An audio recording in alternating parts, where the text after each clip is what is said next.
Assalamualaikum warahmatullahi wabarakatuh. Saya Nakia Amalina dengan NPM 200616120230012 ingin membahas materi kelompok 3 dengan judul Off-Text Siswa. Yang pertama ada pengertian perilaku off-text siswa. Didefinisikan sebagai terjadinya salah satu perilaku berikut. Yang pertama, motorik kasar. Terjadi ketika tubuh subjek meninggalkan tempat duduknya atau kursinya untuk terlihat dalam perilaku yang tidak pantas. Misalnya berjalan-jalan, menggerakkan kursi, dan melompat. Yang kedua, melontarkan. Terjadi ketika subjek bergerak di bidang yang tidak pantas atau diarahkan berbicara, menangis, berteriak, tertawa keras, bernyanyi, memanggil guru, atau melontarkan jawaban sebelum guru memberi isyarat untuk merespon. Selanjutnya, berbicara. Terjadi ketika subjek melakukan percakapan dengan anak-anak lain di kelompok. Yang lainnya terjadi ketika subjek mengabaikan guru atau memperlihatkan sebagian kecil perilaku motorik, seperti ketukan kaki atau perilaku lain yang dinilai mengganggu yang tidak termasuk dalam 4 kategori sebelumnya. Selanjutnya ada beberapa perilaku siswa yang tidak dikehendaki, antara lain yang pertama, melamun, tidur dalam kelas, berjalan-jalan di kelas, menggoda teman, bermain sendiri atau memainkan kertas, pensil atau alat-alat lain yang tidak ada hubungannya dengan pelajaran. Selanjutnya, berbincang dengan teman tentang sesuatu yang tidak ada hubungannya dengan pelajaran. Selanjutnya, tidak mau mengerjakan tugas di kelas, berbicara sendiri atau menyanyi. Selanjutnya, tidak mau masuk kelas atau membolos pada pelajaran tertentu. Dan yang terakhir, bertengkar dengan teman di kelas. Faktor-faktor penyebab perilaku off-text siswa. Penyebab munculnya perilaku siswa yang tidak dikehendaki adalah strategi pembelajaran yang diberikan oleh guru kurang bervariasi. Guru umumnya menggunakan strategi pembelajaran tradisional seperti ceramah yang monoton, tidak mempertimbangkan kemampuan masing-masing siswa, kurang mampu menciptakan suasana belajar dan lingkaran yang mendukung agar siswa tertarik terhadap pembelajaran di kelas. Penyebab lainnya muncul perilaku siswa yang tidak dikehendaki adalah adanya kenyataan bahwa di antara guru tidak terlatih untuk mengatasi perilaku siswa, khususnya perilaku yang tidak dikehendaki yang dimunculkan siswa di kelas. Perilaku siswa yang tidak dikehendaki jika secara tetap dan terus-menerus dilakukan siswa dapat berimplikasi pada kegagalan akademiknya. Terdapat beberapa masalah perilaku peserta didik dalam proses belajar di kelas. Perilaku tersebut biasanya disebut off-text behavior. Beberapa ahli menggambarkan perilaku peserta didik yang dikehendaki atau off-text behavior di kelas. Di antaranya perilaku impulsif, tidak memperhatikan, tidak menyelesaikan tugas, meninggalkan tempat duduk, berbicara tanpa permisi, tidak mempunyai motivasi belajar, tidak siap mengikuti kegiatan di kelas, dan menunggu. Jika perilaku yang tidak dikehendaki ini terus-menerus dilakukan oleh peserta didik ketika proses belajar mengajar berlangsung, maka dapat mengakibatkan pada kegagalan akademik, seperti rendahnya prestasi peserta didik pada pelajaran tingkat kelas, bahkan tidak lulus dalam ujian akhir. Sekolah memiliki tanggung jawab besar membantu peserta didik berhasil dalam belajar. Untuk itu, di sekolah layanan bimbingan dan konseling sangat dilaksanakan. Beberapa siswa saat ini ditemukan melanggar aturan dan norma. Banyak pertengkaran, perkelahian, bully, begal, bahkan pembunuhan. Jadi dari pembahasan perilaku off-text siswa dapat diambil kesimpulan, perilaku siswa yang muncul dalam kegiatan pembelajaran yang tidak sesuai dengan tujuan kegiatan belajar disebut off-text behavior. Perilaku off-text didefinisikan sebagai terjadinya salah satu perilaku berikut, yaitu yang pertama, motorik kasar. Terjadi ketika tubuh subjek meninggalkan tempat duduknya atau kursinya untuk terlibat dalam perilaku yang tidak pantas, misalnya berjalan-jalan, menggerakkan kursi, melompat, dan lain-lain. Yang kedua, melontarkan. Terjadi ketika subjek bergerak di bidang yang tidak pantas atau diarahkan berbicara, menangis, berteriak, tertawa keras, bernyanyi, Untuk mendapatkan hasil yang baik, maka harus memperhatikan beberapa faktor yang mempengaruhi pelajar, baik dari faktor internal atau faktor dari dalam individu maupun faktor eksternal atau faktor dari luar individu. Salah satunya yaitu faktor kesiapan. Faktor kesiapan siswa sangat mempengaruhi hasil belajar yang akan diperolehnya. Kesiapan adalah kesediaan untuk memberi tanggapan. Siswa yang tidak bisa memberikan tanggapan dengan cepat maka akan mengalami hambatan dalam belajar.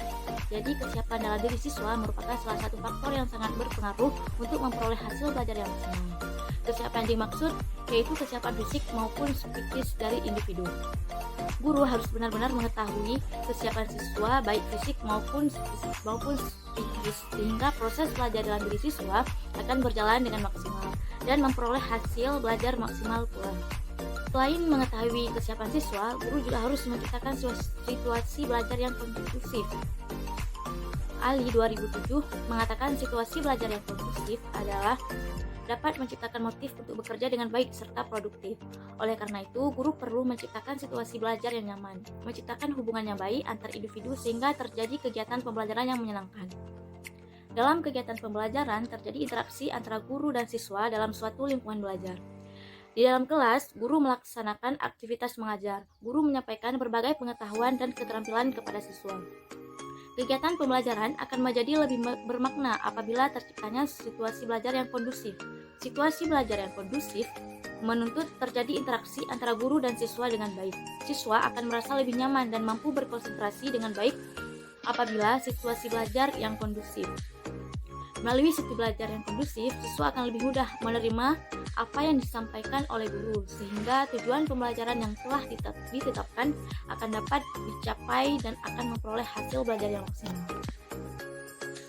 Nah, untuk pengertian lainnya, perilaku off text adalah perilaku siswa yang tidak mendukung aktivitas pembelajaran. Perilaku yang tidak dikehendaki kemunculannya, siswa bisa dikatakan off text apabila melakukan aktivitas di luar pembelajaran dengan berulang-ulang.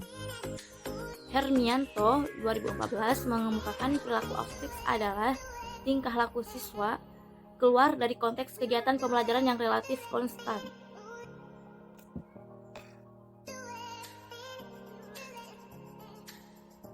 Hermianto 2014 mengemukakan perilaku off text adalah tingkah laku siswa yang keluar dari konteks kegiatan pembelajaran yang relatif konstan dan mengganggu proses belajar siswa.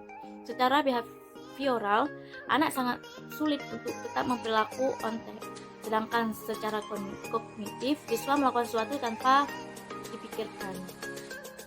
Jadi, guru harus mempunyai cara agar siswa mendapat label berperilaku off text menjadi on text sehingga aktivitas pembelajaran di kelas dapat berjalan dengan baik dan hasil belajar yang diperoleh siswa akan maksimal. Guru harus mempunyai strategi dalam menangani perilaku off text siswa yang muncul pada kegiatan pembelajaran. Guru harus memiliki cara atau strategi yang tepat untuk menangani perilaku off text. Sehingga yang dapat dilakukan guru dalam menangani perilaku off text siswa yaitu bisa dengan memberikan teguran atau nasihat, diperingatkan dengan isyarat nonverbal, pencegahan, pemberian penguatan, peringatan lisan, bisa juga diberi hukuman. Penelitian mengenai perilaku off text oleh Fatimah dalam bukunya 2013 menunjukkan penerapan teknik self-instruction berpengaruh positif untuk perilaku off text siswa.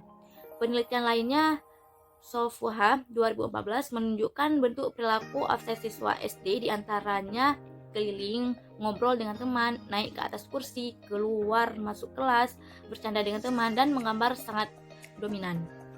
Jadi perilaku off text dalam pembelajaran memerlukan perhatian karena akan berdampak pada proses pembelajaran. Oleh karena itu, perlu dilakukan penelitian lebih lanjut tentang strategi guru dalam menangani perilaku off text siswa. Selanjutnya, perilaku siswa yang tidak dikehendaki adalah sebagai perilaku memalingkan perhatian dari tugas yang seharusnya dikerjakan. Robert dalam bukunya 2001 mengatakan bahwa siswa yang melakukan perilaku yang tidak dikehendaki adalah siswa yang tidak memperhatikan, mengalami kebingungan, atau gagal dalam menyelesaikan tugas dalam kelas. Maker 2007 menyatakan suatu jenis perilaku yang mempengaruhi pembelajaran siswa adalah perilaku siswa yang tidak dikehendaki, di mana siswa melepaskan diri sepenuhnya dari lingkungan belajar dan melibatkan diri pada hal yang tidak bersangkutan dengan belajar.